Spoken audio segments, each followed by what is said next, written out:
Sí. En nombre del Padre, y del Hijo, y del Espíritu Santo. Amén. Te damos gracias, Señor, por esta reunión. Te pedimos que ilumine nuestras mentes, que nos des inteligencia para comprender y que nos des constancia para perseverar. Te lo pedimos por Jesucristo, nuestro Señor. Amén. Amén. Padre nuestro que estás en los cielos, santificado sea tu nombre, venga a nosotros tu reino, hágase tu voluntad, así en la tierra como en el cielo. Pane il nostro Danos quotidiano hoy nuestro nuevo pan de cada soli, día, diritti nobis perdona de vita nuestras nostra, ofensas, scuto como nos también dimitimos nosotros debitores perdonamos a los de nostris, nuestras et ne nos ofensas. inducas in tentationes, sed liberanos a malo. Amén. En nombre del Padre, del Hijo y del Espíritu Santo. Amén. Bueno, comenzamos esta reunión con la gentileza de Matías, que ha preparado la segunda parte del capítulo, y seguimos con los problemas del capitalismo. Me voy a abrir el libro, así te voy siguiendo. Sí, Matías. bien. Este capítulo, bastante extenso, digamos, bastante información concentrada. Por suerte, como que si no hay un límite de tiempo para poder más o menos transmitirla. Sumamente interesante cómo se va desglosando, ¿no? Digamos que, a ver, primero voy a decir en rasgos generales cómo va organizándose esta segunda parte, ¿no? El autor nos habla, ¿no? De la pérdida de la libertad, de la ilegítima concentración del poder y el dinero, del descontento que produce el capitalismo. Nos habla de que el capitalismo solo prospera en lugares no distributivos y del inevitable ocaso del capitalismo liberal. Sobre el descontento sobre la pérdida de la libertad, perdón, que es lo primero, y arrancando con esta cuestión de esta observación más bien de que se está reintroduciendo la esclavitud, que los revolucionarios están reintroduciendo la esclavitud, y los autores más que al capitalismo en sí enfocan toda la crítica, toda la artillería, digámoslo, a lo que es el industrialismo, ¿no? O sea, ya que como vamos a ver más adelante, no es un capitalismo exacerbado, sino que el capitalismo en realidad fue una condición precedente para que surja el industrialismo y no su consecuencia, ¿no? Porque por ahí estamos acostumbrados a pensar que fue la revolución industrial la que propulsó el capitalismo, pero ahora vamos a ver que no, que ya había una suerte de base, digamos, precapitalista, ordenada según parámetros capitalistas, en base a qué? A la concentración de la tierra en pocas manos. Entonces, bueno, se queja a Chesterton de que los ingleses están tan fascinados con el tema de la libertad que cuando lo han perdido no se dan ni cuenta, y los compara con ancianos que a veces hablan de los muertos como si aún estuvieran vivos, ¿no? Y en este sentido también, en relación a la pérdida de la libertad, nos dice a cada uno de nosotros, digamos, que estamos interesados en este tema del distributismo, que se debe ejercer, digamos, es parte de ser distributista, una cita misión de denuncia, ¿no? Y la palabra misión, los católicos sabemos que tiene una connotación especial, no necesariamente, digamos, autocomplaciente, pero sí una misión de denuncia sobre la falta de libertad a la que conduce el capitalismo acumulador, que en definitiva conduce un desequilibrio, ¿no? Entre comillas, perdón, entre paréntesis, llave y corchete. No sé si nos suena por ahí, hay un Immanuel Wallenstern, se llama, un autor que tiene un libro sobre la acumulación desigual a escala global, digamos, desde el otro lado, ¿no? Desde lo que escriben los no católicos.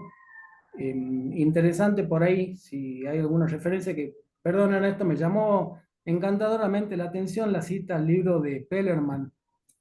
Buenísimo ahí, pulgar arriba, porque es como que en la medida que, perdón que me abra un poco, pero que podamos ir armando también una biblioteca paralela para ver con qué otras teorías discute el distributismo, discutiría o se tiene la capacidad de refutar, sería un hermoso trabajo, digamos, para organizar a largo plazo. Bueno, prosigo. Entonces, esta misión de denuncia se debe ejecutar, bueno, por supuesto a que no gusten los partidarios del sistema que dominan el orden político, económico y los medios de comunicación. Ya sabemos nosotros también como profesantes de fe que sí, que nos van a perseguir y que no van a estar de acuerdo con nosotros, pero no tiene que eso amedrentarnos para seguir adelante. Entonces, después por otra parte, Belloc en el Estado Servil tiene todo un capítulo dedicado a lo que es la explicación del porqué de la pérdida de la libertad en el sistema capitalista. Porque todo, digamos, todo ciudadano renuncia a su capacidad o aspiración de poseer los medios de producción con los que trabajar y con los cuales crear riqueza. ¿A cambio de qué? De una presunta seguridad, digamos, de subsistencia y del mantenimiento de la vejez por la vía de salarios protegidos por el Estado. Acá es muy importante, ¿no? Porque esto de que, notar esto que para que el capitalismo funcione en realidad necesita esa mano, ¿no? Ese empujón, ese handicap, dirían, ¿no? Los ingleses justamente esa cuota de, o los sajones, esa cuota de ventaja, ¿no? Con lo que, bueno, se marca un tipo de esclavitud institucionalizada al verte forzado a tener que trabajar, o digo, perdón, verte envuelto en un vínculo salarial. Bueno, después menciona por ahí un cruce con Arthur Penty, defensor del gremialismo, al cual el defensor del gremialismo parecería estar enmarcado o defensor del laissez-faire. Recordemos que el laissez-faire se traduciría como dejar hacer, dejar pasar, esta cuestión de la mano libre, ¿no? El de desregular todo. Por ahí hoy en el chat preguntaba un compañero alguien del miembro del grupo, qué pasaba con este tema de la regulación. Bueno, acá vemos que hay una crítica al laissez-faire, y si el laissez-faire es la propuesta de desregularlo, el distributismo dice no, sí hay que regular, y más adelante volvemos de nuevo sobre esto, ¿no? Y se hace una crítica puntual a lo que es el liberalismo económico, diciendo de que esta corriente, digamos, utiliza el concepto de libertad como excusa para tapar la desigualdad de un sistema que ya era totalmente desigual. O sea, por ahí dieron la comparación de que se parecía la situación a un gran señor que primero despojaba a sus enemigos de todos sus medios de defensa para después declararle la guerra. Bueno, ya vamos a ver adelante por qué dice esto, ¿no? Porque hubo un despojo, digamos, primitivo, digamos, de los medios de producción, de la tierra, este, para que hubo como una desigualdad de base sobre la cual se montó el capitalismo. Para Bello, la totalidad de la servidumbre, perdón, para Bello, la realidad de la servidumbre que genera el trabajo obligatorio se ve reflejada en dos cosas. En la fijación del salario mínimo, que obliga, digamos, a los contratantes o sea, puede forzar a cumplir los contratos, incluso más adelante lo que es el tema de la flexibilización laboral o de ajustar, digamos, los contratos, de volverlos cada vez más leoninos, pero no considera tanto el tema de subir los mínimos, digamos, los mínimos acordados, por eso siempre envuelto, ¿no? En temas de gremialista, en temas de paritaria, por el tema del salario. O sea, y el otro punto donde se ve la servidumbre que genera el trabajo, en lo que en ese entonces era una institución parece muy común, las llamadas bolsas de trabajo, porque el trabajo, digamos, no era la libre elección, sino que era señalado por un funcionario y sin ningún tipo de negociar las condiciones salariales. Digamos, lo mismo que un sistema comunista, ¿no? Que a pesar de que el ideal socialista te dice de que el trabajador, el trabajo debe ser un acto creativo y que cada uno según su potencial, bueno, no, este, te señalan a dónde vas a trabajar y no podés negociar. el tipo de trabajo. El otro punto,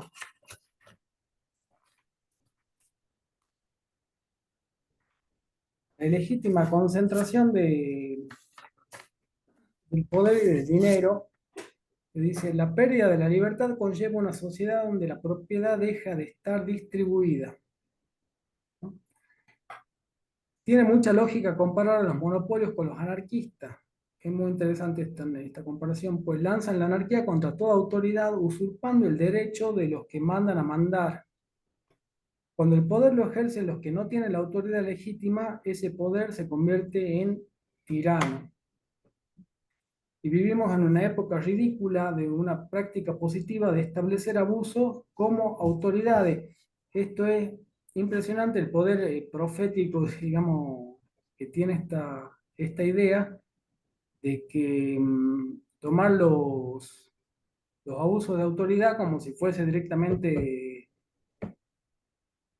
la autoridad en sí, ¿no? Es como que la garantía de que sea autoridad es ese plus o esa cuota de abuso. Eh, También otra, nuevamente profético, con el tema de los almacenes. Nos, dice, el problema no es que los almacenes lleguen a ser parte del Estado, sino que la tendencia es que el Estado está llegando a ser parte de los almacenes, ¿no? Vemos hoy cómo llegan los bolsones a toda la familia a través del clientelismo político y cómo esa realidad del clientelismo político también es un dilema que se plantea, un problema práctico a la hora de resolver cómo y con quién avanzar con esto del distributismo, ¿no? Porque no solamente es el clientelismo y el Estado que se ha vuelto parte de los almacenes y el sostenedor, digamos, de los medios de subsistencia, que no son más que un bolsón con alimento, pero que se defiende como perros rabiosos, ¿no? Defienden ese Bueno, bolsón.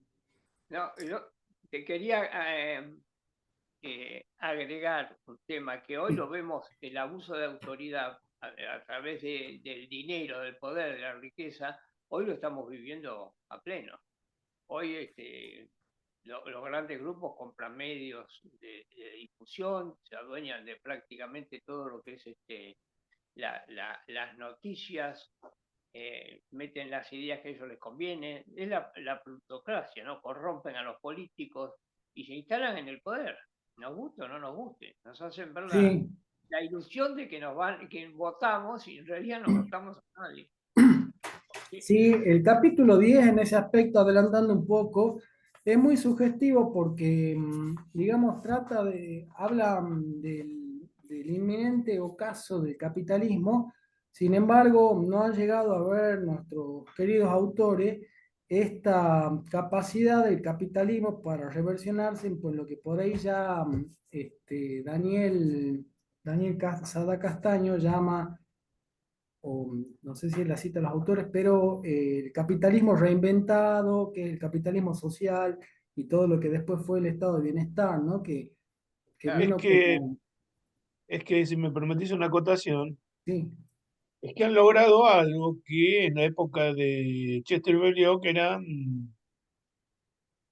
era poco probable que lo hiciera, que es unir en una misma bolsa eh, los agentes de validación, llámese universidades, cursos, que también forman líderes, con los difusores, llámese medios de difusión, eh, programas eh, de divulgadores científicos y divulgadores económicos, han juntado los que te venden la idea, los que te venden el producto, llámese trabajo o un auto, lo que sea, son los que producen los derivados financieros de esas cosas, son los que califican los derivados de financieros y son los que se ponen después frente al Estado cuando la estafa está consumada.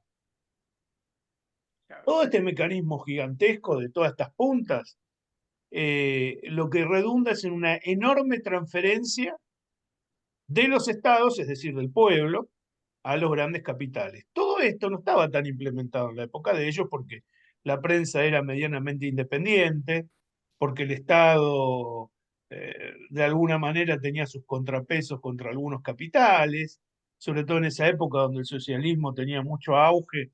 Entonces no tenían la tormenta perfecta. Hoy día vos estás adentro de una Matrix donde el tipo desde que nacés hasta que te morís te está diciendo lo que es bueno y lo que es malo, y tiene un montón de agentes y un montón de cosas para poder. Y ese es bueno, es malo, significa, por ejemplo, pongamos por el caso que nos está pasando ahora. Fíjate que esta gente ha convencido a todo el pueblo que para salir de la crisis vos te tenés que hacer muchísimo más pobre que lo que eras años atrás. Sí. Y ya años atrás eras bastante pobre en Argentina. Pero estos te han convencido de que tu nivel económico tiene que bajar para que los precios no aumenten. Sí, tal ¿Entendés? cual. O Sí, sea, sí, ellos te trataba convencen de... que vos, para que los precios no aumenten, no tenés que consumir. Ergo, son más pobres. Pero nunca te dicen que son más pobres. ¿Para qué son más pobres? Para que con la promesa de que el día de mañana se tengan mayor bienestar. Hay O sea, un... ellos te sacan un montón de guita, te transfieren un montón de guita a los sectores, digamos, capitalistas, digámoslo, o a quien fuere, eh, con el hambre del pueblo, con la promesa el día de mañana de ser más rico, pero es una promesa incierta y que posiblemente no todo el mundo llegue. Por eso la decadencia en Argentina es permanente, porque todos siguen el mismo mecanismo. Tal Te cual. Sí, convence que vos sí, tenés que ser más pobre para el día Escúchame, de mañana ser más rico. O sea, te precarizan cada vez más. Por eso cada vas a vez más. pasar de un trabajo en condiciones de relación de dependencia a un trabajo como independiente, con el RAPI, sin aguinaldo, sin vacaciones, sin Tal nada, cual. porque claro. Digamos que en el capitalismo clásico había un incentivo al trabajador mediante un incremento del salario. Esto, bueno, quizá por ahí hasta Ford o los planes quinquenales, determinadas seguridades. Mejor se ve todavía esto en el fascismo corporativista, ¿no? Pero justamente el liberalismo apunta a eso. Hay un Paul Suezi se llama, ¿no? Fue un director del Banco Mundial, creo, sí, del Banco Mundial, que, bueno, que decía con la caradurez que los caracteriza, que hay que pagar menos, porque el pagar menos fomenta la competitividad y la competitividad es buena. Entonces, mientras más tiendan a bajar los salarios, esa sería la lógica, más movilidad, más competencia va a haber y más, bueno, como que eso en definitiva va a terminar sacando lo mejor de la sociedad, ¿no? Siempre también esta idea trasnochada, ¿no? Del bien común que tienen, que no sé cómo lo Tal terminan cual. definiendo. Es el bien ahí, común ahí de vino ellos. Juan Pablo. Hola Juan Pablo, no te había visto. Escúchame, Adrián, Sí. no tenés imagen, ¿eh? No, ya sé, yo saco la imagen porque así Ah, no perfecto. saturo tanto. Aparte soy un gordo feo, así Así no se dice con mi cara. que si fuera una modelo todavía se lo reconozco, muchacho. No, Tal no, cual. saco por justamente, viste, porque se satura y de golpe se empieza a detener la imagen, viste. Sí, sí, Bueno, dejamos seguir a Matías que lo dale. interrumpimos. Dale. Bueno, no, sí, no, no es ninguna interrupción y la verdad que esto está tan, digamos, tan íntimo que está bueno que lo vamos conversando a medida que se va desarrollando. No sé si quién ha tenido también la oportunidad de leerlo, creo que considera que no es un capítulo fácil de exponer por la cantidad de información condensada que contiene, es como que ameritaría, no sé, a ir desplegando parte por parte, pero no ir así tan superficialmente, muy rico realmente el capítulo. Sobre todo también quizás anticipando un poco esto, lo que vos decías, Adrián. eh, bueno, nada, es que después va a hablar de cómo, a ver, de cómo esta disparidad, porque, a ver, no me quiero enredar, pero el tema de Enrique VIII, ¿no? Y la expropiación o la usurpación, a ver, la palabra que utiliza es sí, la expropiación de las tierras de la iglesia y cómo eso terminó sirviendo, exacerbando la concentración de la tierra por los grandes terratenientes y terminó, digo esto porque vos al nombrar la Matrix, podemos entender de que la Matrix tuvo su génesis quizás en este instante, digamos, en este corte, en esta,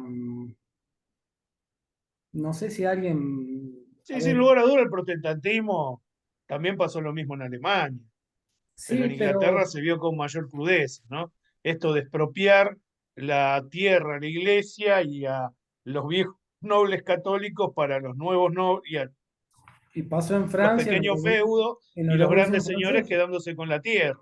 Eso fue un fenómeno de toda la Europa protestante, ¿no? O sea, Claro, pero lo interesante es que nos cuenta acá Daniel Sada Castaño es que como que le salió el tiro al revés, el tiro por la culata a a Enrique VIII porque él esperaba, digamos, se apropió más o menos de la tierra, digamos, de los monasterios que pertenecían a la iglesia, eran un 20% de las tierras solariegas, digamos, decían, aptas para el cultivo.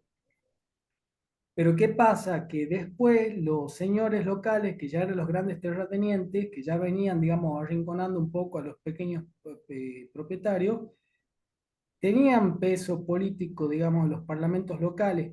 Y al final de cuentas, digamos, terminaron ejerciendo tal presión que ellos se terminaron quedando con el 50% de todo lo que era la tierra que, que se expropió perdón, de todas las tierras cultivables de la isla y terminaron, digamos, como empoderándose los señores locales, los terratenientes, con el resultado de una corona más débil que terminaba pidiendo préstamos a a los aristócratas. Claro. Em,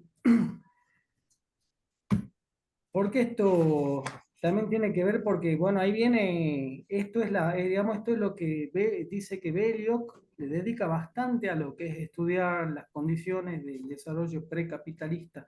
Y así es como él explica cómo se pasó de toda una tradición de propiedad digamos, sí, tradición o cultura de propiedad bien distribuida de la tierra a una situación para el año 1700 en el que ya la mitad de los ingleses no eran propietarios, más de la mitad de los ingleses no eran propietarios.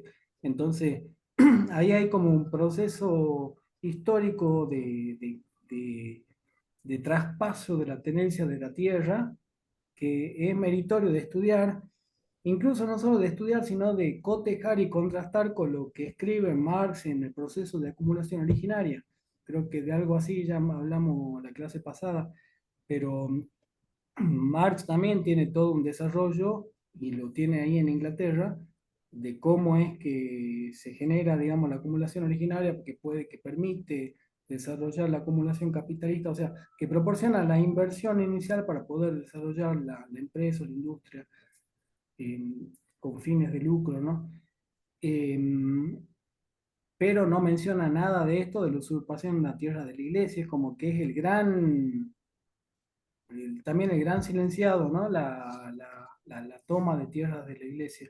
Perdóname que Claro, te interrumpa un poquito, Max. sí. Sí, Hay un libro del padre Membiel que se llama El poder destructivo de la dialéctica, dialéctica comunista. hegeliana. ¿Eh? Hegeliana, No, no, comunista, comunista. Porque se dedica en uno de los puntos, sí, arranca con Hegel y todo eso cosas, pero uno de los puntos analiza la plusvalía de Marx, justamente, ¿no? sí, Analiza en profundidad filosóficamente la plusvalía y sí, la refuta absolutamente. El problema de Marx no es la plusvalía, porque la plusvalía no sería un mecanismo lógico del punto de vista económico para decir que se quedan las cosas. El tema es la apropiación de justamente, redundantemente, de la propiedad de los campesinos, ¿eh?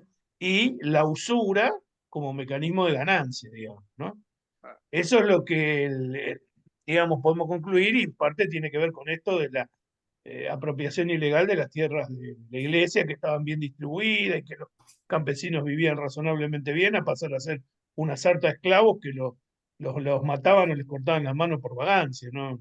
En la Claro. Inglaterra Sí, del sí. siglo XVII. Y No, y los pasó en aramainos Argentina también explotaban, la persecución a los vagos y mal entretenidos, así, en la época del alambrado. Sí, sí, pasó también acá, una persecución tremenda a los que no se incorporaban voluntariamente al sistema de esclavil, ¿no? Fabril. claro, Este, sí, mira, Adrián, yo al hablar de, es que eso es otro tema, el de la plusvalía, no he leído al padre Membile, si bien es como que hay que versarse, digamos, dedicarle un periodo para estudiarlo a él, pero hasta donde puedo ver, digamos, vi también el último programa de La Brújula, no sé, perdón el chivo, pero lo recomiendo. Habla de un Marx, cómo podría haber hecho pacto satánico y todo, ¿no? Lo que no quita que podamos tomar alguno, lo recomiendo, digamos, el programa se llama justamente Appetite for Destruction, Apetito de Destrucción, y bueno, y Marx, el pacto satánico, La Brújula de Davol y Carena. Este, ¿Qué pasa con la plusvalía? La plusvalía es algo, te digo, no vi, fui al padre Menville todavía, pero es algo que en definitiva se resume como que el capitalista o el contratante nunca va a pagar lo que el trabajo realmente, verdaderamente vale, porque si no, no le cierran los números, no tiene beneficio. En ese sentido es válido.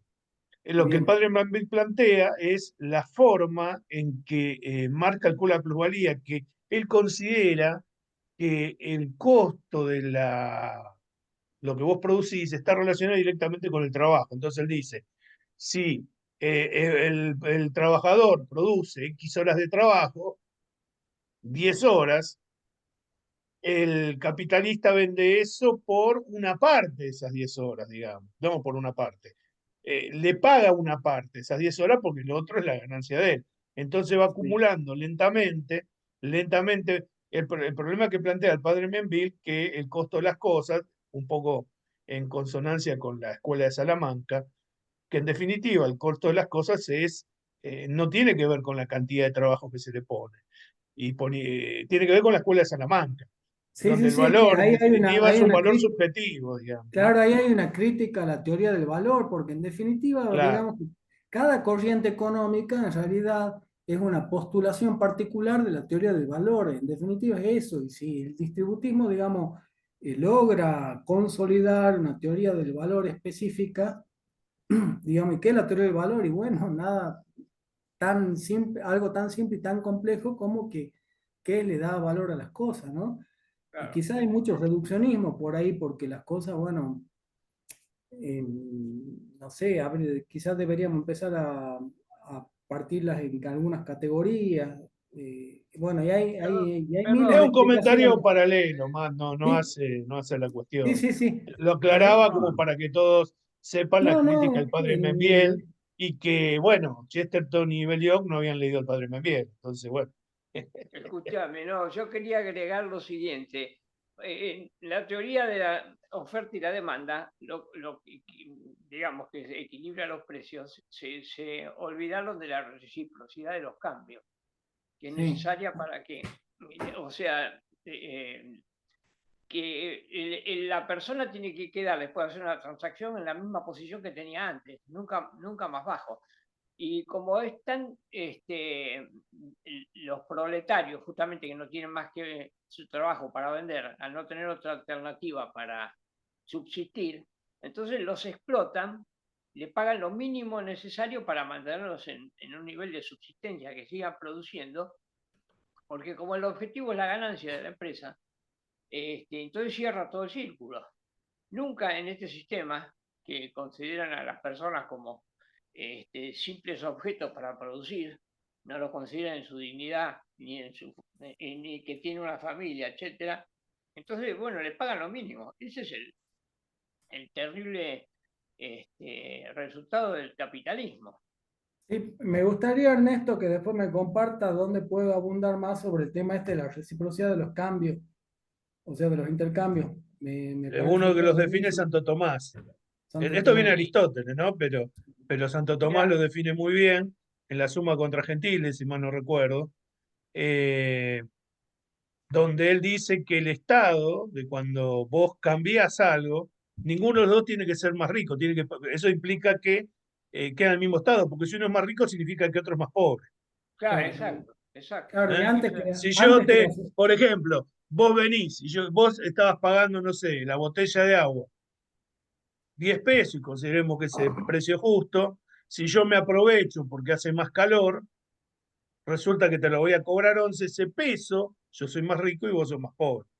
¿Eh? Exacto, exacto. ¿Entendés? bueno, Eso es más o menos la reciprocidad, cosa definida en la doctrina social de la iglesia también. Totalmente. Ahora, bien, escúchame, hay un libro que también es muy bueno, que es El orden natural de Carlos Acheri. Ese, si no lo leíste, te lo recomiendo porque bien, ese gracias. también Ese sí, trata ese del también tema. trata el tema, es verdad. Gracias, gracias, estoy anotando. Este, bueno, para cerrar, y por favor no lo nombramos más a Mar, dijo, soy yo el que lo traigo, es que, no, yo no estoy hablando en este caso de lo que es la plusvalía, sino de, creo que es el capítulo 14 del Capital de él, que se llama El proceso de acumulación originaria. Es como que es un capítulo que es más bien histórico, procesual, así, y que brilla por su ausencia, digamos, esta cuestión de la usurpación que hizo Enrique VIII cuando es ese mismo, exactamente ese mismo proceso el que el autor está denunciando ahí, ¿no? En ese capítulo. Es como para cerrar la idea. Y bueno, y como corolario también hay otros conceptos que son interesantes, como ser el fetichismo de la mercancía o como ser la alienación del trabajo. Fetichismo de la mercancía por ahí tiene que ver con, bueno, con toda esta adoración contemporánea, ¿no?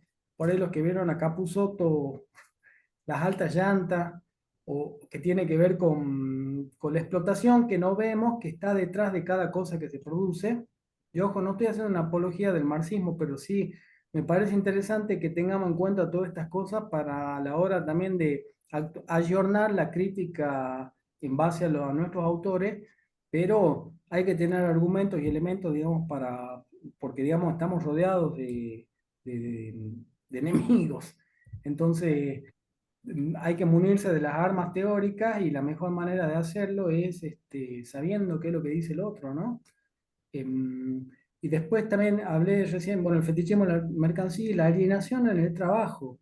Sin duda, Chesterton estaría de acuerdo en que la alienación del trabajo y la crítica marxista, que el hombre, digamos, es hombre cuando sale del trabajo, cuando va a la taberna recién. Y dice taberna literalmente. Ahí es donde cobra su vida. Después, como que tiene que tener su vida dividida en lo que es la vida privada y lo que es la vida laboral. Entonces, este, mm, bueno, no veo la hora de llegar al capítulo que viene, dijo. Pero sigamos. ¿Me siguen? ¿Están ahí? Sí, sí, sí. Bueno, sobre, a ver, vamos desde acá. Estábamos en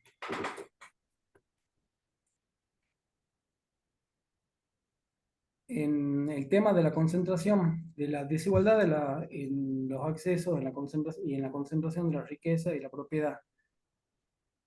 Un católico no se queja de que haya un ayuntamiento o una oficina de correos que es una autoridad, pero el distributismo,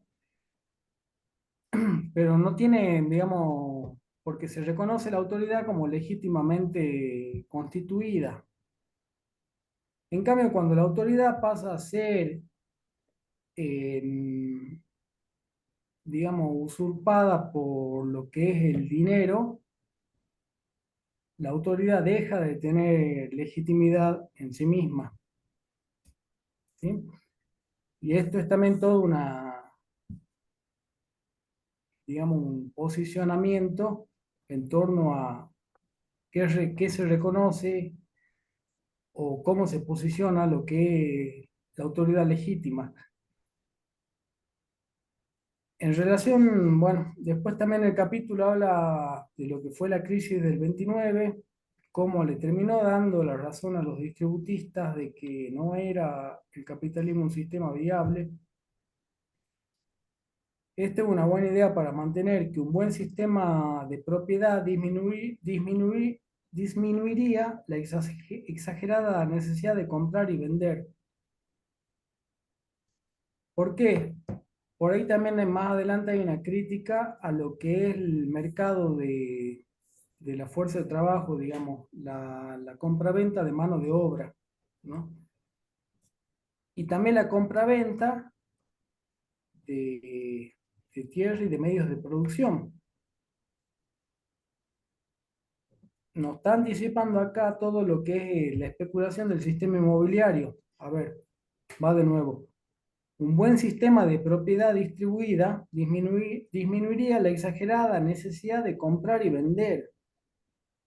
Claro. Entonces, ¿cómo se funda un negocio inmobiliario de especulación en base a un sistema de propiedad bien distribuida? No se puede. Es necesario, digamos, desposeer también para montar este tipo de negocios, ¿no? Y vender cosas que per se, digamos, serían invendibles, como la fuerza de trabajo o como la propiedad en sí misma. Está bien. Bien. Hasta ahora, quizá algo que no quede medio claro, alguna consulta, pregunta. No, para mí no va. Es el resto. ¿Cómo? No, clarísimo, clarísimo, Para mí Marco, está Matías. Ah, claro. bueno. Después vamos, el descontento que produce el capitalismo, bueno, la concentración de la propiedad conlleva a intercambiar trabajo por salario, ¿no? Lo que a su vez, bueno, desemboca en un sistema impersonal de esclavitud salarial.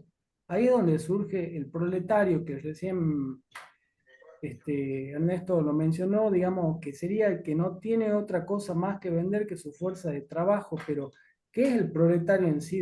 La palabra misma viene de prole, porque, digamos, el proletario que estaba, digamos, era aquella persona que no tiene ningún otro tipo de propiedad más que su hijo, que su prole.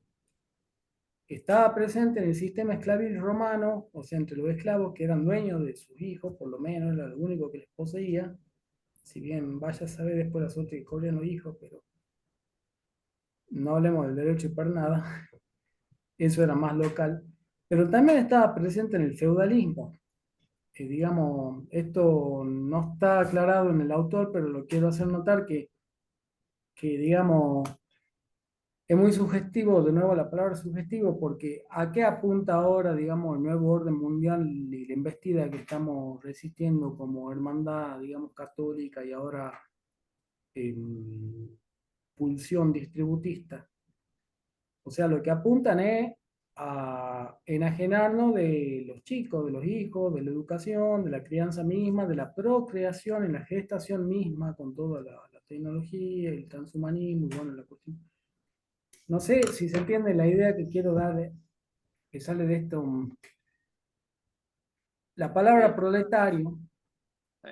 tiene que ver con el que lo único que posee era justamente el hijo, digamos la prole, mejor dicho. Y estaba ya en el esclavismo y estaba ya en el sistema feudal, pero en el capitalismo deja de estar.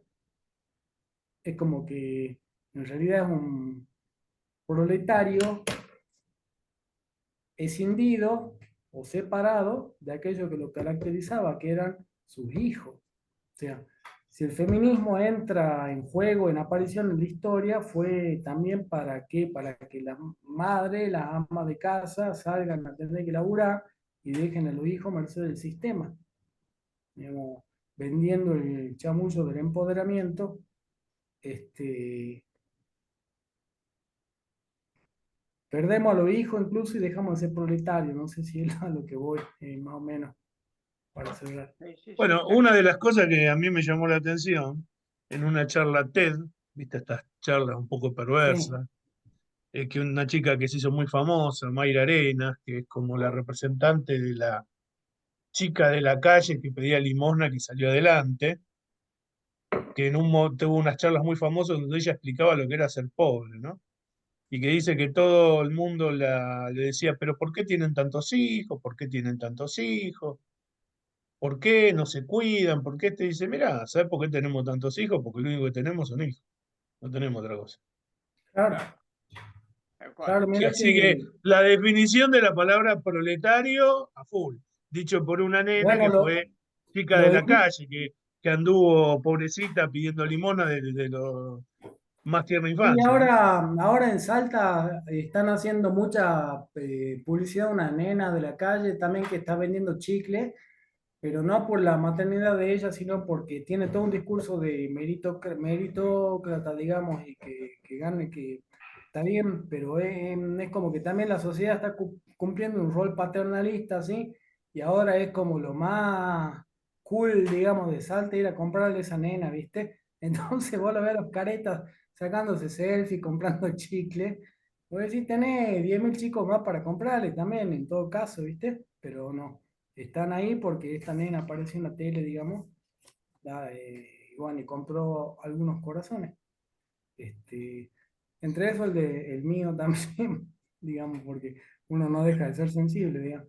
¿Te sacaste Pero, la selfie o no, Matías? ¿Te no, sacaste no, no seas malo, no seas No, si no malo. las redes sociales no existís, Matías, por favor. Y Yo bueno, me estaba por ir a Salta a sacarme la selfie con la nena. Mirá, me con la pinchaste el nena. globo. Bueno, no, no me recuerdo bien, se me fue una idea también interesante para continuar lo que estábamos. La crisis del 29, por favor, algún hilo ahí para seguir. ¿Alguien leyó el capítulo o no? ¿O soy el único?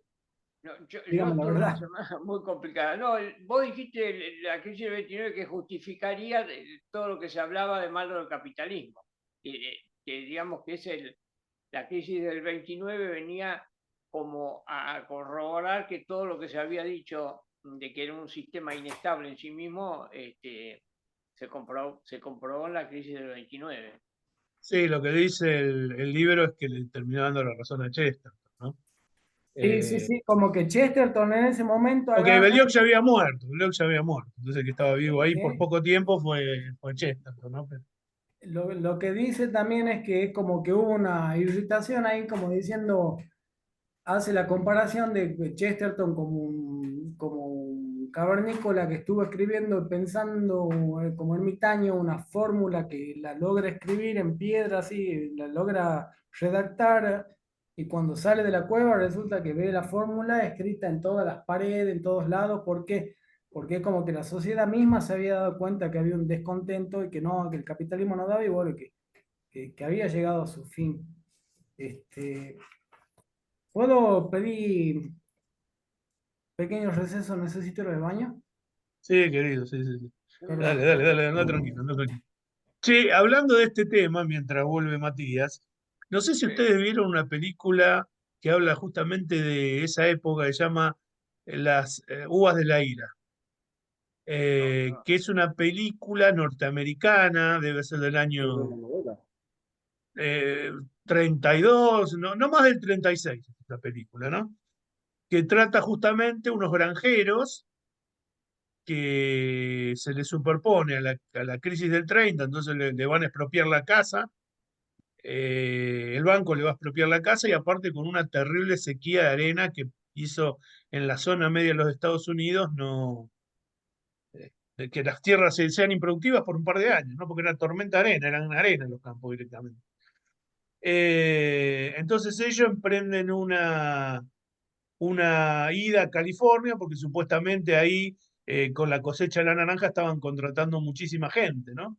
Entonces todo el periplo de esta gente que le pasan mil cosas, compran con lo poco que le queda, compran una camioneta muy vieja y suben a la familia arriba de esa camioneta, que era la familia, el padre, la madre, los abuelos, los nenes, los nietos, todo.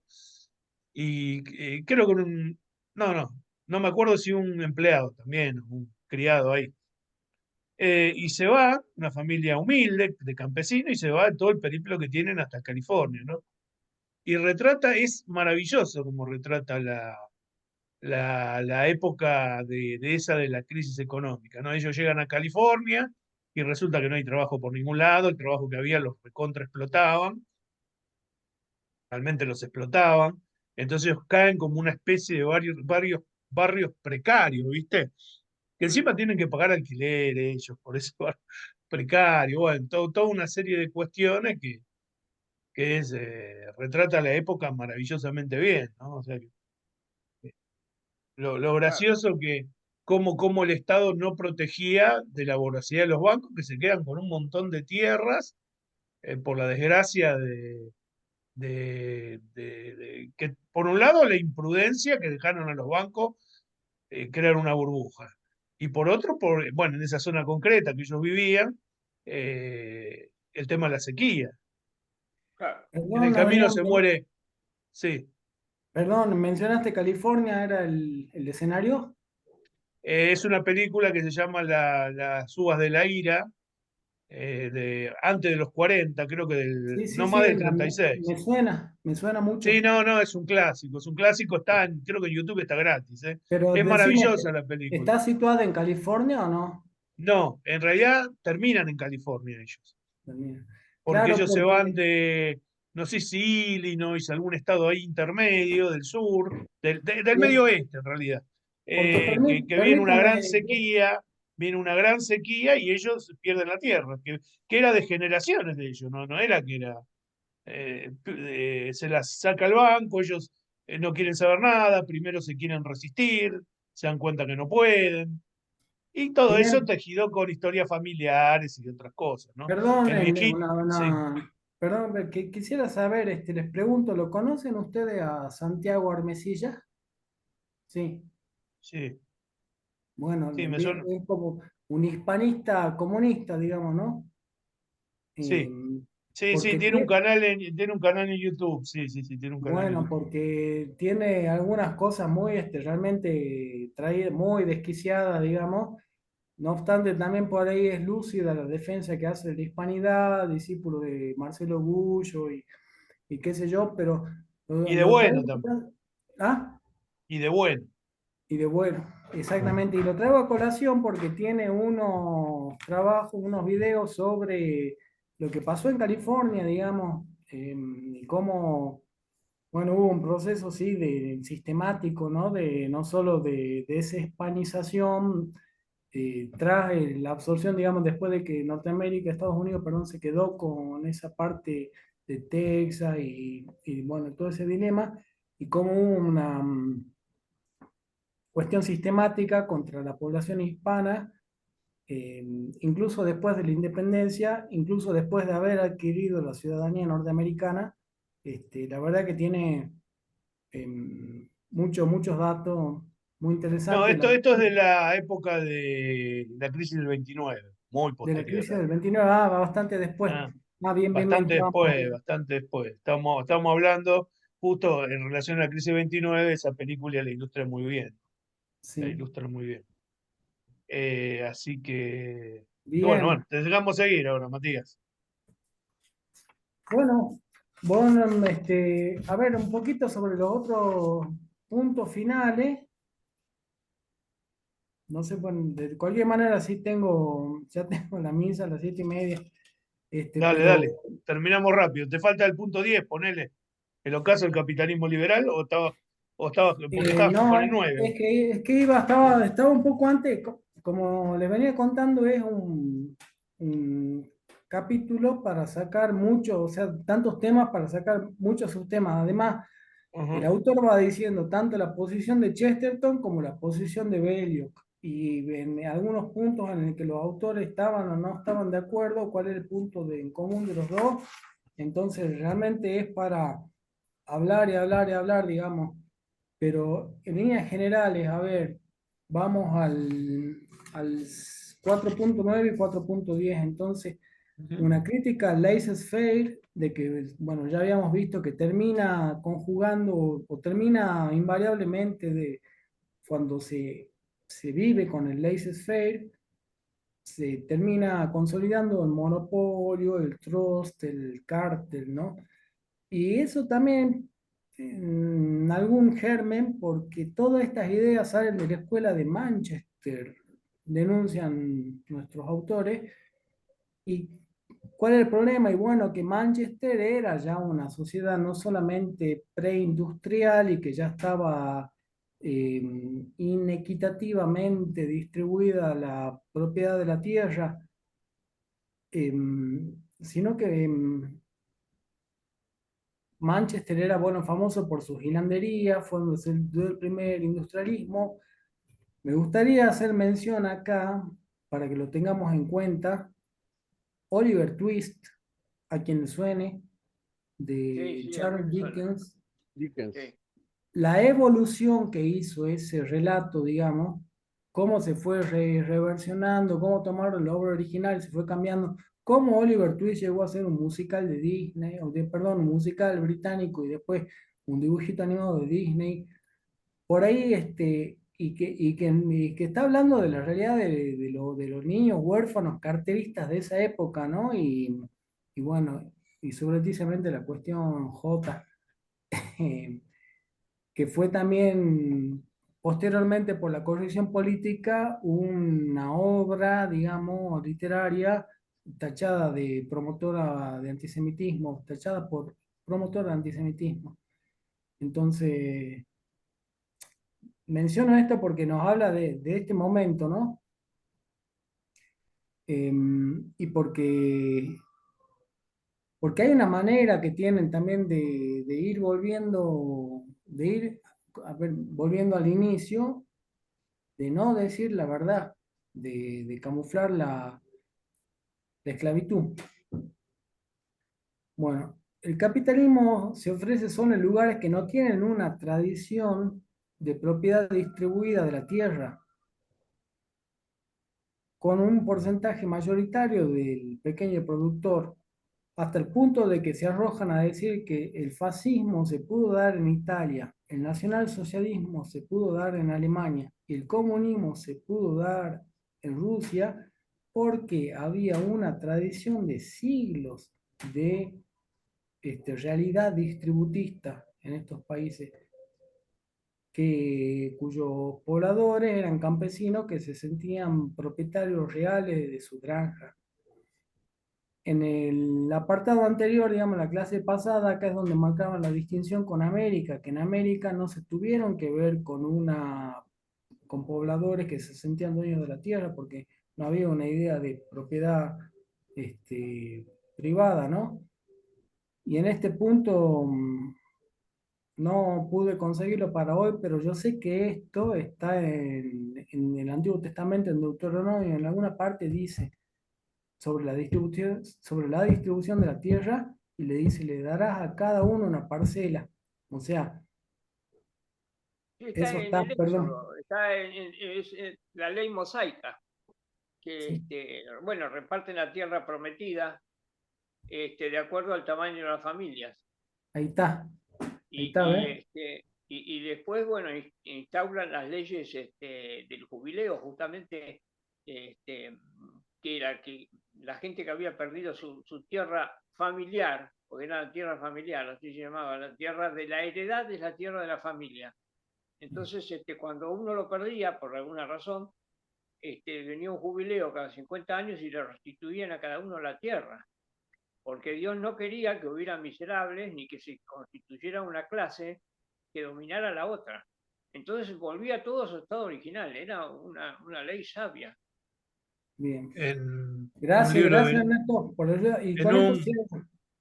un Me libro decía de vos, Belioc, perdóname, perdón, una aportación más. En un libro de Belioc que se llama Las Grandes Herejías, analiza el fenómeno del Islam, por qué es tan rutilante el ascenso del Islam y por qué logra derrocar a un imperio milenario prácticamente como el bizantino en cuestión de un siglo, y dice que una de las grandes cuestiones de aceptación del Islam era que perdonaba todas las deudas y que evitaba el usura.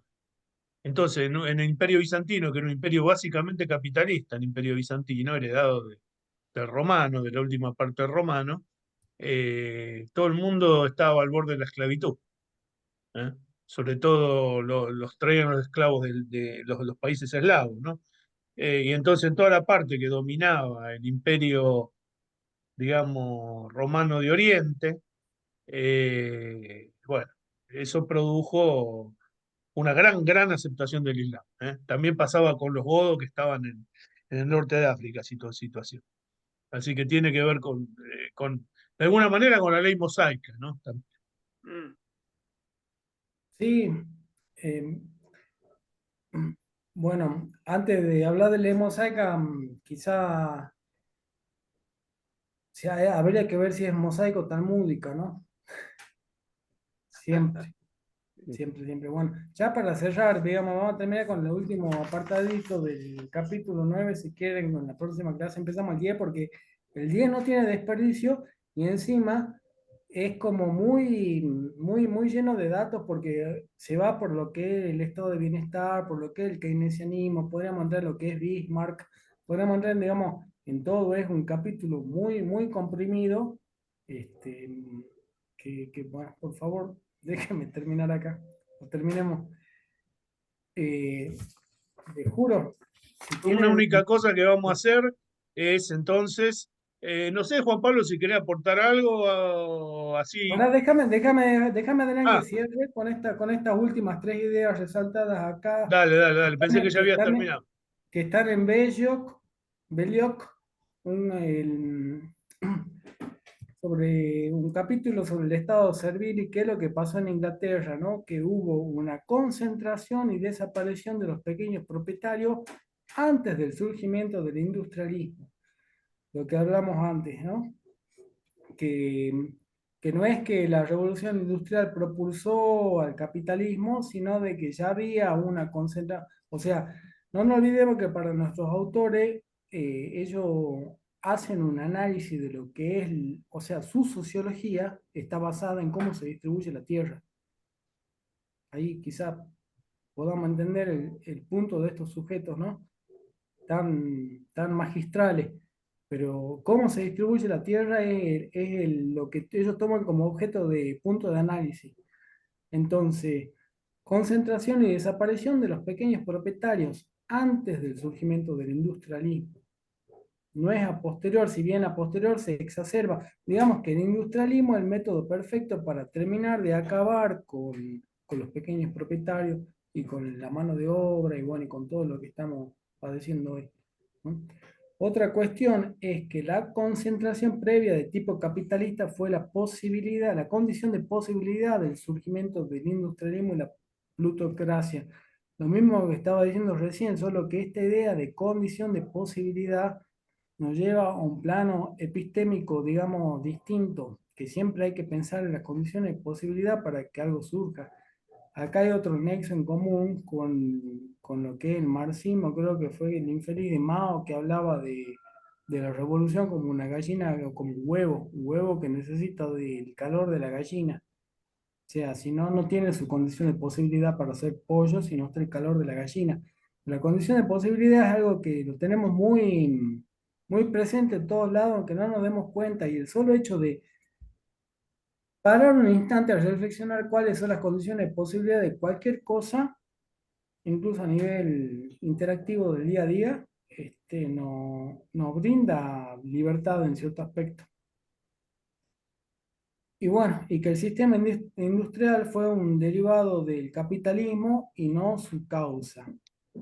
Y ahí viene el dato, en 1700, más de la mitad de los ingleses se veía despojado de la tierra y de capital, a pesar de que siglos atrás, digamos, no es que siglos atrás, sino que anteriormente había una acumulación de siglos o de siglos que se vinieron sucediendo que permitieron realmente un distributismo aplicado, digamos, una realidad distributista, como dicen los autores.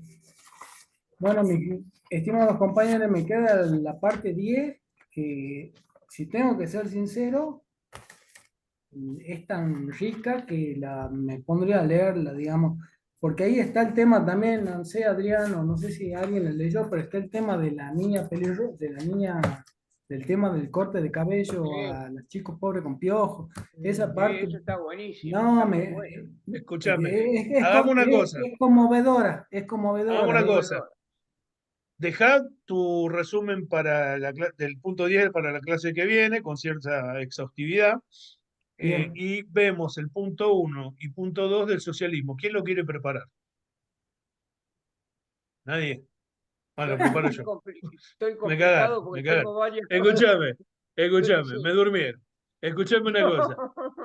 Lo preparo yo el punto 1 y punto 2 del capítulo del socialismo, ¿no? Y ya el punto 3 refiere al comunismo, así que ese lo va a preparar. Está bien, está bien. ¿Eh? ¿Les Sí. parece? Entonces, No, me parece. Matías nos va a dar el punto 10, que es el último del capitalismo, y yo daría el punto 1 y Está punto bien. 2 de lo que es el socialismo. ¿Les parece Está Dale, bien. bien? Adrián, Bien. dale, ¿Eh? dale.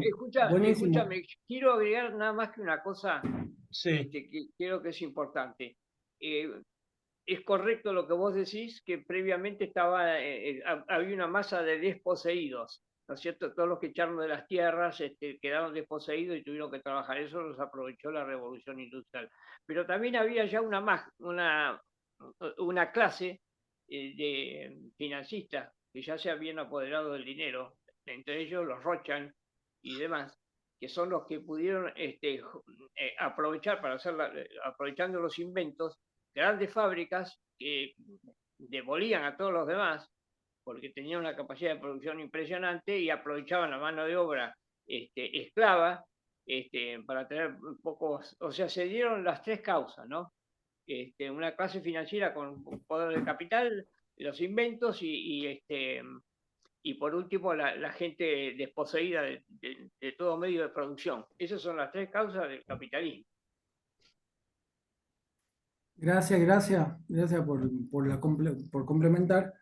La verdad que encantador, digamos, el autor, el capítulo, la posición, el hecho de que el distributismo nunca haya sido concentrado de manera enciclopédica, sino de que haya subsistido en una revista como confrontación, digamos, como punto de resistencia, más allá de, digamos, de la manera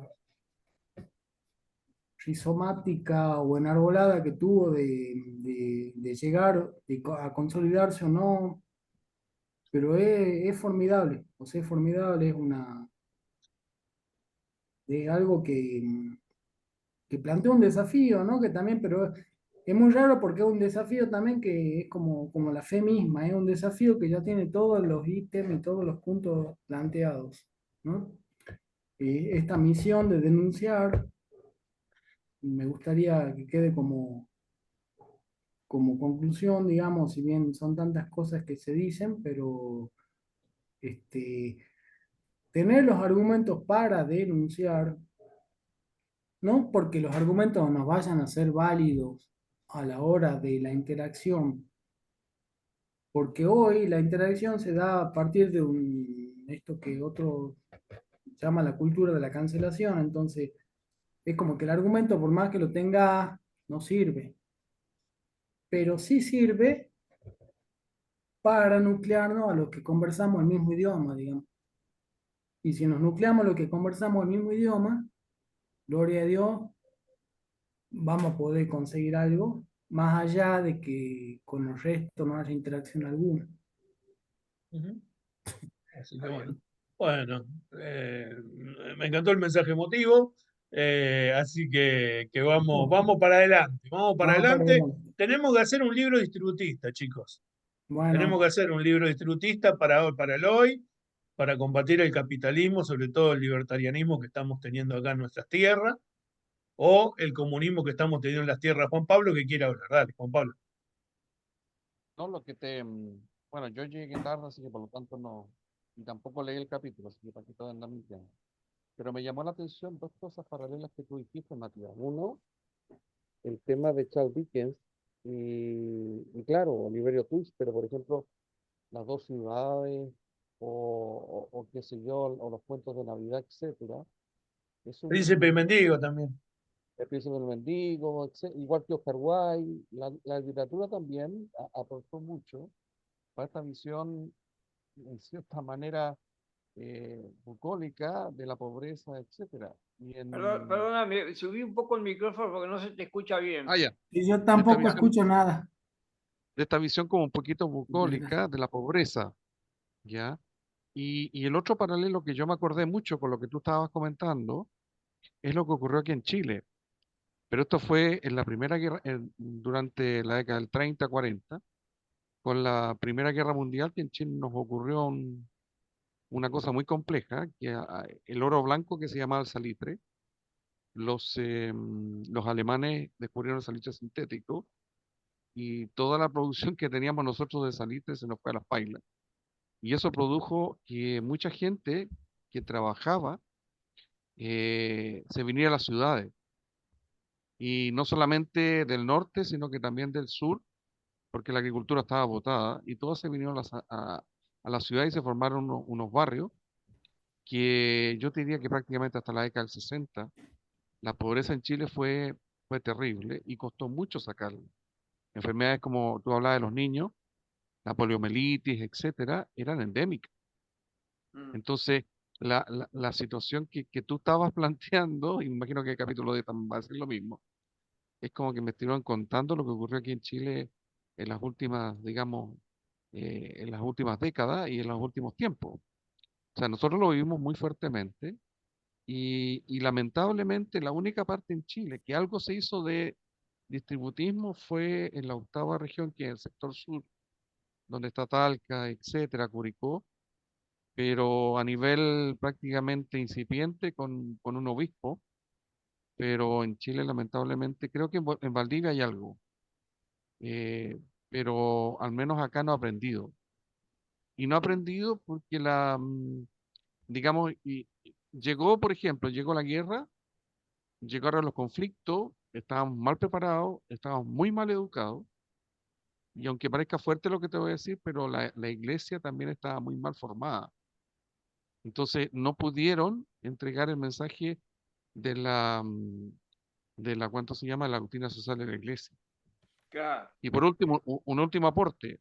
En la década del 50, un santo que tenemos nosotros que se llama el Padre Hurtado, tuvo que Hurtado, sí, prácticamente Alberto huir, Hurtado. claro, tuvo que huir de Chile porque escribió un libro que se llama Chile, un país católico, eh, y el Padre Hurtado y Osvaldo Lira y otros más, como que fueron los revolucionarios que tuvieron que oír porque precisamente le estaban planteando la verdad. Eso fue lo que me llamó tu excelente presentación.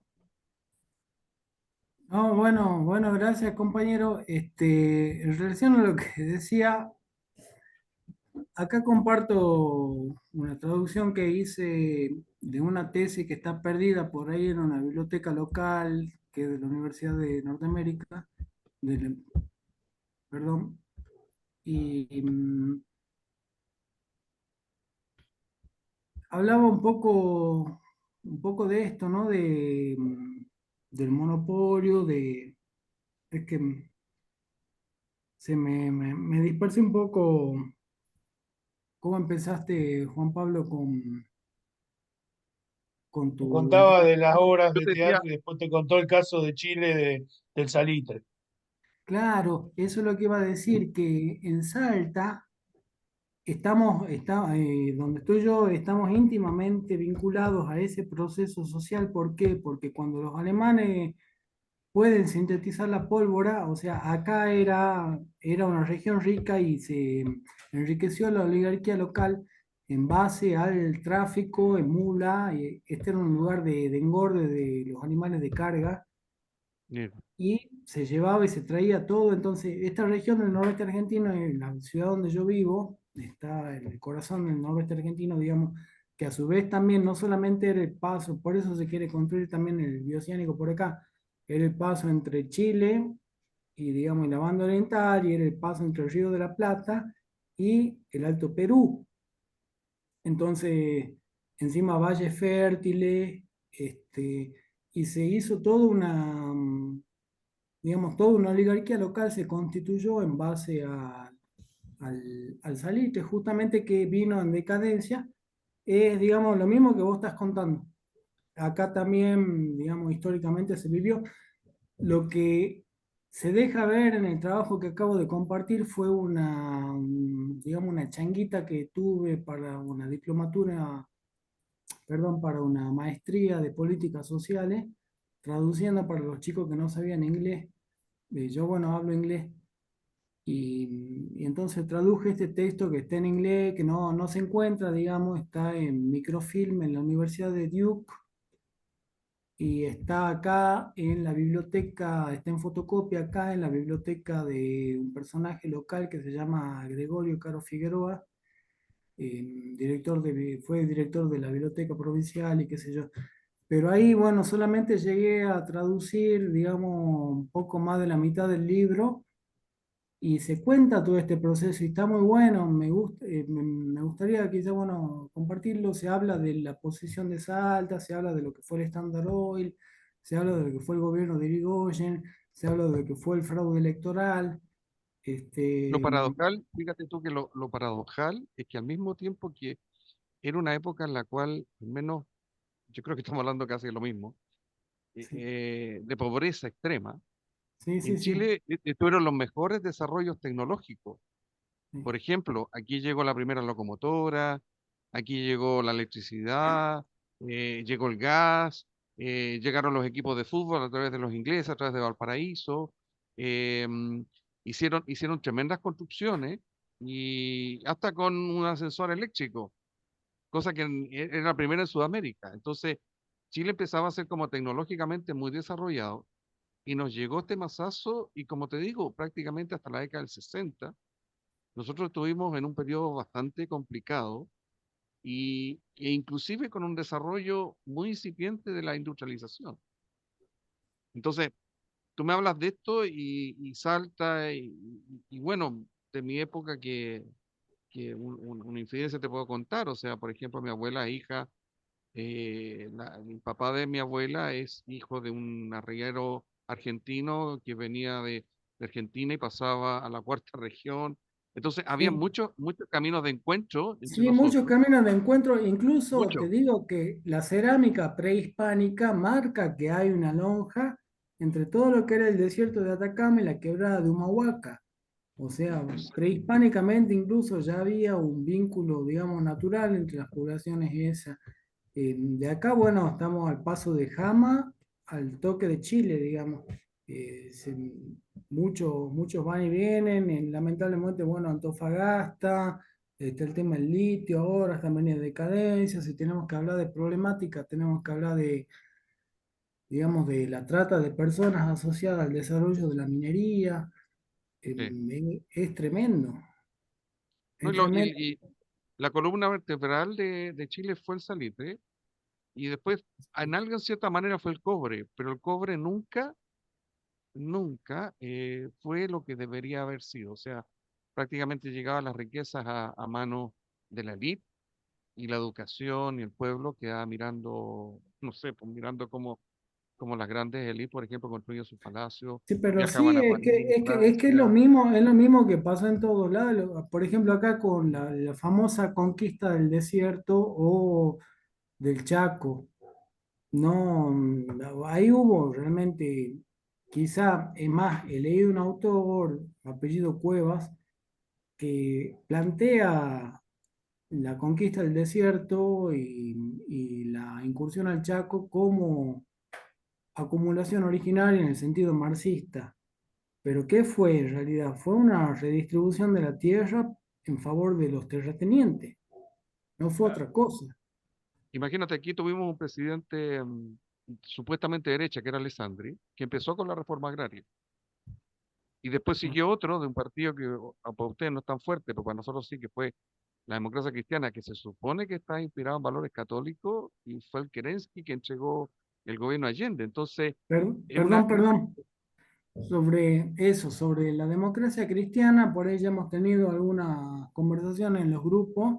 Es interesante saber de que siempre fue una operación de la logia PDUE, o sea, nació, digamos, de mala cuña. Este, alguien me dijo por ahí que no, pero hay que ver, o sea, hay que ver, porque, a ver, un dato que se revela acá en este trabajo que estoy compartiendo, no sé si en los primeros capítulos o en esta parte, porque yo acá traduzco los últimos capítulos que son los más importantes, digamos, lo más importante, lo más conclusivo, está en que, por ejemplo, Robustiano Patrón Costas, que fue un gran terrateniente, así el capo de tutti i capi, acá en esta zona, fue la persona que estuvo detrás del golpe de 1930 que llevó adelante, o sea, cuyo prima facie fue José Félix Uriburu, de la oligarquía local militar. Pero detrás estaba Patrón Costa. Ahora bien, Patrón Costa a su vez era íntimo de Mr. Rockefeller, Sí, íntimo. Él fue el que permitió, digamos, que aterrice el Standard Oil en Salta y que se confronte, no solo que aterrice en Salta, sino que se confronte contra todo lo que era la YPF de Mosconi. Todo ese proceso es lo que más o menos cuenta esta traducción. Y, ¿y qué pasa también con este don Patrón Costa? Que su última acción en vida fue fundar la universidad, ni más ni menos, digamos, que la Universidad Católica de Salta. O sea, sí. un amigo de Rockefeller, no sé si el Henry, fundó la Universidad Católica de Salta. Ustedes se pueden imaginar al día de hoy el nivel de los profesionales que arroja la Universidad Católica de Salta es lisa y llanamente patético. Y lo fue siempre. Hubo una Yo época durante los 80 y los 90 que en el diario local El Tribuno decían, busco contador, busco abogado, busco todo esto, Universidad Católica, abstenerse. Abstenerse. Yo he leído alguno, he visto un poco la formación en psicología que dan, porque yo soy, por otra parte, soy operador terapéutico. Entonces he visto mucho cómo la universidad, perdón, operador terapéutico en adicciones, he visto mucho cómo esta universidad manda a estas, digamos, chicas bien, estudiantes de psicología, a hacer sus pasantías, su práctica a a las salitas, a los barrios bajos, digamos, a los lugares así que no te digo que ellas están en riesgo, pero sí que no tienen ni la más mínima idea ni de idea. cómo abordar la cuestión. Sí, Y bueno, no digo que toda la universidad sea así, pero sí que nadie sabe que la última acción en vida de este tal Robustiano Patrón Costa, que era un explotador reconocido, fue justamente, entonces, a lo que voy es que se enmascaran. La democracia cristiana se puso el nombre de cristiano. La Universidad Católica se puso el nombre de católica. ¿Entiendes? Y el pueblo, acá en digamos, Chile, incauto y poco formado, va y sí, compra como comprando buzones. acá en Chile, ponte tú, la democracia cristiana formó dos o tres partidos de índole comunista. Planteó los sacerdotes al comunismo, la teología de la liberación al máximo, y entre comillas, durante la época del gobierno militar, la democracia cristiana, ponte tú, ayudó mucho a muchos extremistas, no solamente digamos, con sus ideas, entregó la católica también lo mismo. La católica también pasó por un proceso desde el 67 prácticamente hasta el 73, que tuvo que ser intervenida. Y lo que dices tú, a ver, yo estudié filosofía aquí en la católica, y después que salí, ponte tú, durante 15 años no había ningún experto en tomismo en la Pontificia Universidad Católica. Claro, claro, claro, es Ninguno, una locura. ninguno. Es una Entonces pasaba en locura. Santo Tomás, ponte tú. Te cuento algo que yo no estudié ahí, pero lo sé porque de tanta gente que me crucé por ahí, pero le arrogan, digamos, al surgimiento de la doctrina social de la Iglesia al hecho de que la Iglesia se vio forzada a tomar posición frente al incipiente socialismo que le iba a cooptar a la clase trabajadora transformándola en proletario. O sea, pudo haber sido, sí, un móvil, pero no fue el único. Es como que, a ver, Exactamente. la manera en que lo plantean es la siguiente. La doctrina social de la Iglesia es hija del comunismo. Así te lo dice. ¿Sí? Así te lo dice. Acá también lo Porque si dijeron. no Y hubiese lo que habido Eso no, comunismo, eso no es entender la historia, ¿no? Porque ya bueno, pero es que así te lo plantean. Así te lo sí, plantean, las como que si no doctrinas hubiese habido. económicas ya se arrancan de la Edad Media anterior también. No, obviamente esta gente no leyó tampoco Chesterton, no leyó Distributivo, no leyó nada, pero la manera en que están ideologizando es así, es sí, como que Deberíamos los católicos rendirle pleitesías al comunismo porque la doctrina social nació gracias a que la clase trabajadora se vio en amenaza, bajo amenaza de volverse roja. Sí. Así es como lo ponen. Aquí hay dichos de la democracia cristiana que dice que son peces azules que nadan en mar rojo. Con eso te digo todo. Son como una especie de sandía, o sea, verde por afuera y rojo por dentro, una cosa así. Mm. Y el movimiento igual ecológico, el movimiento feminista, Sí, todo ha sí. empezado en las instituciones católicas. Es fuerte lo que estamos diciendo, pero es real. O sea, Sí, todas las revoluciones han empezado en instituciones y como dicen Le de voy a repente, confesar algo, muchachos. Nosotros somos una secta vegana. Ahora. se fue. Se fue. Le voy a confesar algo, se fue al carajo. Somos una secta vegana. Acá el hermano Ernesto solamente consume pepinos y coles. por Dios, Se lo teníamos que decir, no, no podemos. Salimos de la democracia cristiana. por Dios. Y que el mundo en general está Sí, con con el paradigma capitalismo-comunismo, ¿no? No sale de ese claro. esquema. Sí, Es el Piensa eterno que es, problema. Ellos no claro, pueden ver otra cosa que no sea la cosa inmanente, la diferencia entre izquierda y derecha. Y nosotros claro, somos de arriba y ellos son de abajo. Eso no lo pueden entender. Porque no saben que hay una arriba, no se dan cuenta. Entonces claro. tienen que inventar una historia consistente con sus categorías sociales, mentales y filosóficas, ¿no? Entonces o dicen, sea, bueno, si vos sos así, vos preguntale a un tipo, viste que normalmente te van a acusar de ultraderecha. ¿Por qué yo soy de ultraderecha y no de derecha o centro derecha? ¿Por qué soy de ultraderecha? No tienen respuesta, no saben, porque Claro, sí, su, tal su y les cual. conviene, No, filosofía, no y les saben ni conviene ni tener lo al, que y les conviene, significa. perdón, y les conviene tener digamos, al pueblo en, digamos, en la ignorancia. O sea, yo ponte tú, claro, tuve 12 años en un colegio salesiano y yo me empecé a enterar de la doctrina social de la iglesia cuando tenía 20 años, 19 años, cuando entré a la universidad. Pero antes nada, nada. O sea, era una cuestión que tú mirabas y parecía que, como decías tú, o sea, que o eras derecha o eras de izquierda. O eras comunista o eras demócrata cristiano, a lo de más, hecho, entre ahora hay comillas. una moda entre los católicos de reivindicar el término de decir que somos la nueva derecha, lo que es un error estratégico No, para mí notable, porque te confundís con toda esa runfla de libertarios, que en definitiva son anticlericales, o sea, no veo Bueno, la oportunidad ni la... Y hay gente que es consciente de lo que estamos hablando, ¿eh? No veo ni la oportunidad ni la necesidad de confundirte con esa gente. ¿Para qué? bueno, Porque vos lo que tenés que hacer es una batalla cultural para salir de esa categoría claro, izquierda-derecha, no fomentarla. Por más que claro, seas un exactamente. incomprendido, porque posiblemente no te entienden cuando vos le decís esto. Yo no soy ni de izquierda ni de derecha. Pero ¿cómo no? No, vos tenés que ser de izquierda o de derecha. Claro, claro, porque a vos te falta un No, eje. Te falta el claro. eje de Bueno, trascendencia. ese es el misterio de la iniquidad que Claro. ya habla sí, San Pablo, ¿viste? A los que no creen en Dios, Dios no le da la claridad para poder ver la realidad tal cual es. O sea que se van se dejan engañar por el padre de la mentira. absolutamente. Así que, Absoluta. Este es un plan diabólico, o sea, yo creo que cuando hablaba él, por ejemplo, Matías hablaba de Marx, yo me acordaba de unas clases que tuve muy excelentes, donde me mostraron libros que las poesías de Marx son todas satánicas.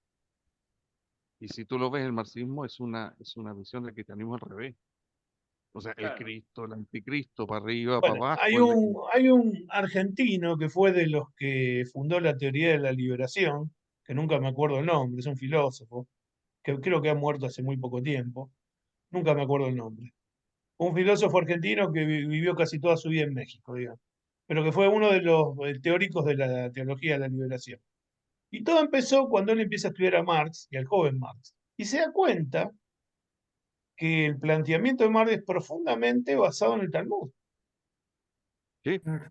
El planteamiento, en definitiva, es filosofía, está muy, muy influenciado por la filosofía judía, y esto sí, quiere decir la cábala, y esto claro, quiere decir el satanismo, claro. en Sí, definitiva. sí. Él hace Quizás, todo un bueno, análisis completamente ateo. Nunca me acuerdo el nombre de este hombre, es famosísimo. bueno, pero ese comentario, Adrián, vuelve a que yo insista a que quizás como compañeros podamos ver el último de la brújula, el que se llama Apetito de Destrucción, que habla de eso.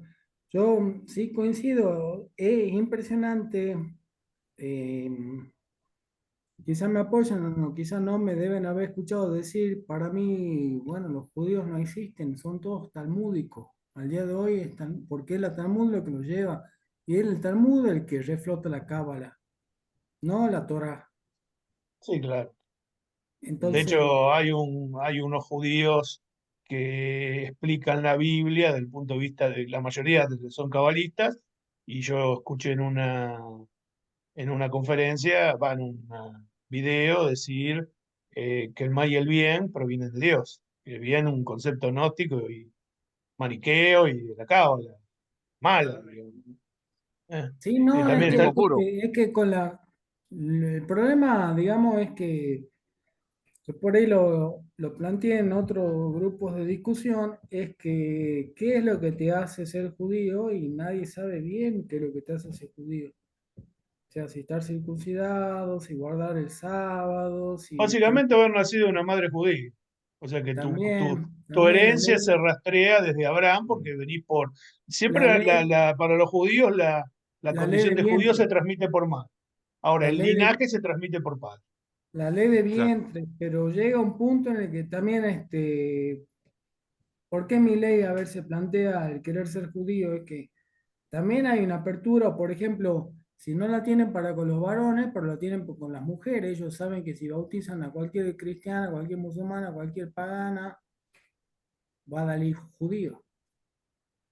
Digamos, a ver, Eh, decir, conozco el caso, estamos en Argentina y somos este, el tercer país después de Israel y Estados Unidos con más jotas de todo el mundo.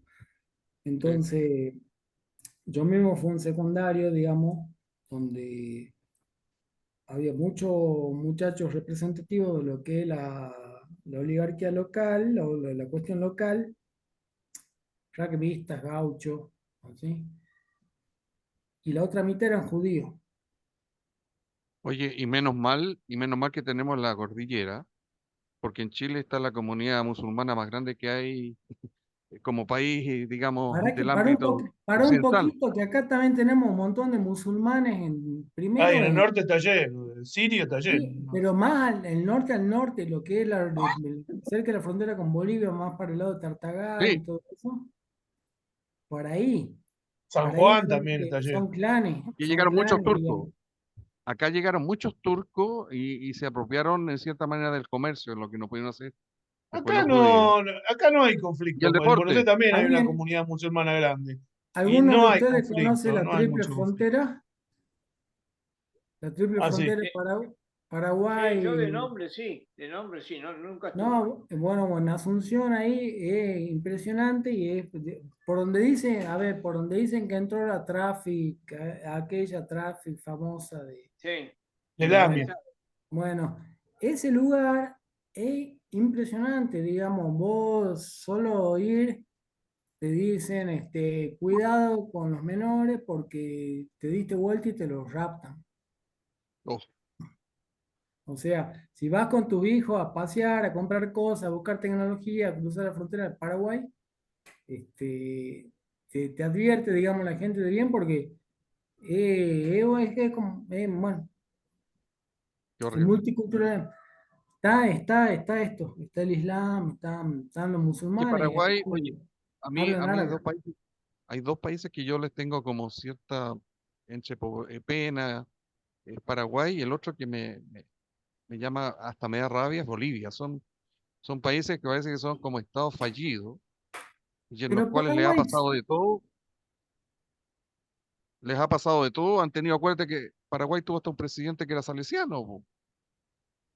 Entonces tú de repente miráis y te das cuenta que chuta, son países que lamentablemente, no sé si porque están dentro o al medio, han sido como, no sé, por una pero talla lo que que siempre pasa es digo, que Paraguay ha sido siempre, en son, general, ha sido el paraíso del contrabando, ha vivido el contrabando. sí, Sí. sí, eso también.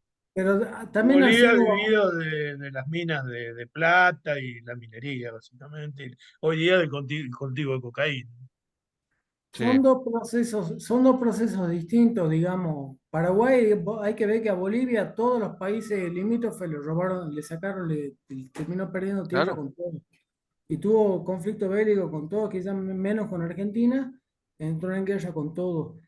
Paraguay, en cambio, hay algo que hay que reconocerle y es que dentro de lo que, no hablemos de Hispanoamérica ni de menos que Latinoamérica, por supuesto, pero que sí, en Sudamérica o el Cono Sur, ha sido el que más y mejor resistió a la agenda, digamos, a la impostura. Paraguay sigue siendo hermético y tiene la deuda también de la guerra de la triple infamia, y son cosas mm, que Paraguay, bueno, Que se casi tienen que los olvidar. eliminaron de la faz de la tierra, prácticamente. sí, O como vimos por ahí en la ponencia que di la vuelta anterior, digamos, el primer presidente paraguayo, digamos, había una comunidad distributista. Perdón, tengo que hablar después. sí. Bueno, Oye, yo también me voy a tener que retirar porque tengo otro dale, seminario un ratito más. hacemos la Así oración que, final ahora que venga Matías, si eso, les parece. Ahí está, ¿Eh? ya estoy. Dale, eso. hacemos la oración final, Matías. Bueno, Dale, En nombre del Padre, del Hijo, del vamos, Espíritu Santo. Amén. Te Amén. agradecemos, Señor, por esta charla, te agradecemos por todo lo que aprendimos como hermanos, compartiendo los conocimientos, el buen humor, y te pedimos que nos mantengas perseverantes para seguir difundiendo el distributismo. Te lo pedimos por Jesucristo, nuestro Señor. Amén. Amén. Dios te salve María, llena eres de gracia, el Señor es contigo, bendita tú eres entre todas las mujeres y bendito es el fruto de tu vientre Jesús. Santa Santa María, Santa María, Madre de María, Madre Dios, de ora Dios, por ruega por nosotros nosotros pecadores, ahora y pecadores, que ahora y en la tenemos hora la de nuestra muerte. muerte. Amén. Gloria al Padre, al Hijo y al Espíritu Santo. Como como era en en el un principio, principio y ahora y ahora y siempre, siempre, por por los los siglos de siglos de los los siglos. siglos. Amén. En Amén. nombre del Padre, del Hijo y del Espíritu Santo. Amén. Su Espíritu Santo. Bueno, chicos, nos vemos el lunes que Quedamos así viene. entonces. Bueno, muy Quedamos buena así. exposición, ¿eh? Muy buena Sí, exposición. excelente, Matías, le pones mucha onda, Matías, le pones mucha onda.